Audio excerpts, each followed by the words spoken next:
K Sudhakaran ഉൾപ്പെടെയുള്ള എംപിമാർ മത്സരിക്കാൻ പാടില്ല എന്നാണ് ഹൈക്കമാൻഡിൻ്റെ തീരുമാനം. മറ്റുള്ള എംപിമാരുടെ കാര്യമെല്ലാം വിടാം. പലരും പണത്തിൻ്റെയും പിതാവിൻ്റെയും പിൻബലത്തിൽ പാർട്ടിയിലേക്ക് വന്നവരാണ്. എന്നാൽ കെ സുധാകരൻ അങ്ങനെയല്ല. അതിനു മുമ്പ് ആരാണ് സുധാകരൻ എന്നറിയണം. ചെങ്കൊടിക്ക് മീതെ ഒരു കൊടിക്കുറയും പറക്കാത്ത കണ്ണൂരിൽ കോൺഗ്രസിൻ്റെ പതാക പാറിയതിനു പിന്നിൽ കുമ്പക്കുടി സുധാകരൻ എന്ന കണ്ണൂർ സിംഹത്തിൻ്റെ ചങ്കുറപ്പും കരളുറപ്പുമുണ്ട്. കണ്ണൂർ ജില്ലയിലെ ഇടക്കാട് പഞ്ചായത്തിലെ നടാൽ എന്ന ഗ്രാമത്തിൽ രാമുണ്ണിയുടെയും മാധവിയുടെയും മകനായി 1948 മെയ് 11 ജനനം. തലശ്ശേരി ബ്രണ്ണൻ കോളേജിൽ നിന്ന് ചരിത്രത്തിൽ ബിരുദാനന്തര ബിരുദവും നിയമബിരുദവും നേടി. കോൺഗ്രസിൻ്റെ വിദ്യാർത്ഥി സംഘടനയായ KSUവിൻ്റെ സജീവ പ്രവർത്തകനായി രാഷ്ട്രീയ ജീവിതം തുടങ്ങിയ ആളാണ് സുധാകരൻ. 1967 മുതൽ 70 വരെ KSU തലശ്ശേരി താലൂക്ക് കമ്മിറ്റി പ്രസിഡന്റായി. 1971 മുതൽ ഒരു വർഷക്കാലം KSUവിൻ്റെ സംസ്ഥാന ജനറൽ സെക്രട്ടറി.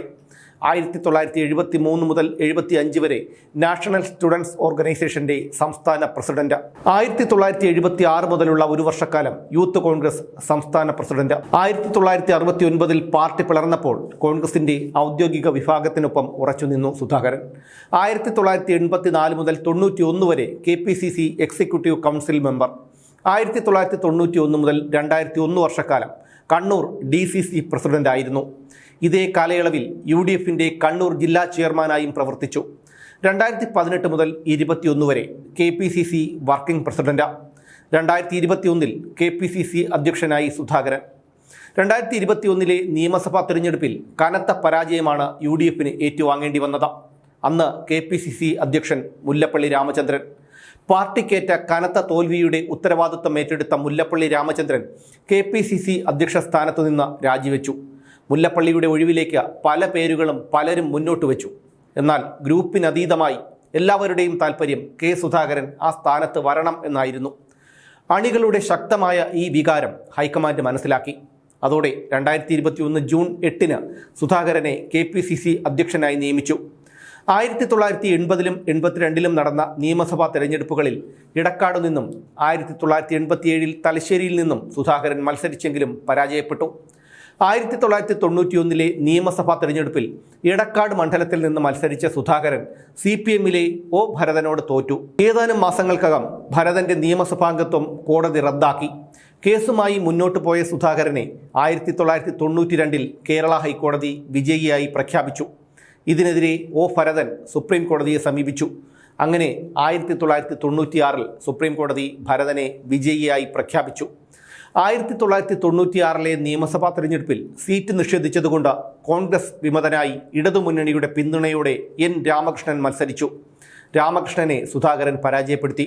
അങ്ങനെ ആദ്യമായി 96 സുധാകരൻ നിയമസഭയിലെത്തി. അതിനുശേഷം 2001 ഇടത് സ്വതന്ത്രനായ കാസിം ഇരിക്കൂറിനെയും 2006 CPMലെ KP സഹദേവനെയും തോൽപ്പിച്ച സുധാകരൻ വീണ്ടും നിയമസഭയിലെത്തി. 2001 AK ആന്റണി മന്ത്രിസഭയിൽ സുധാകരൻ വനം വകുപ്പിൻ്റെ ചുമതലയുള്ള ക്യാബിനറ്റ് മന്ത്രിയായി. 2009 ലോക്സഭാ തെരഞ്ഞെടുപ്പിൽ KK രാഗേഷിനെ പരാജയപ്പെടുത്തിയ സുധാകരൻ ആദ്യമായി ലോക്സഭാംഗമായി. 2014 ലോക്സഭാ തെരഞ്ഞെടുപ്പിൽ കണ്ണൂരിൽ നിന്ന് സുധാകരൻ മത്സരിച്ചു. പക്ഷേ PK ശ്രീമതിയോട് 7000-ഓളം വോട്ടുകൾക്ക് പരാജയപ്പെട്ടു. ഈ തെരഞ്ഞെടുപ്പിൽ സുധാകരൻ്റെ തോൽവിക്ക് കാരണമായത് അപരന്മാരായിരുന്നു. 2016 നിയമസഭാ തെരഞ്ഞെടുപ്പിൽ CPMൻ്റെ ഉറച്ച കോട്ടയായ ഉദുമയിൽ നിന്ന് മത്സരിച്ചെങ്കിലും CPMലെ തന്നെ കുഞ്ഞിരാമനോട് തോൽവി സമ്മതിക്കേണ്ടി വന്നു. 2019 നടന്ന ലോക്സഭാ തെരഞ്ഞെടുപ്പിൽ സുധാകരൻ PK ശ്രീമതിയോട് പകരം വീട്ടി. കണ്ണൂർ സിറ്റിംഗ് MP ആയിരുന്ന PK ശ്രീമതിയെ 1 ലക്ഷത്തിനടുത്തുള്ള വോട്ടുകൾക്കാണ് സുധാകരൻ തോൽപ്പിച്ചത്. പിന്നീട് 2024 നടന്ന ലോക്സഭാ തെരഞ്ഞെടുപ്പിൽ MV ജയരാജനെ സുധാകരൻ തോൽപ്പിച്ചത് 1,08,982 വോട്ടുകൾക്കാണ്.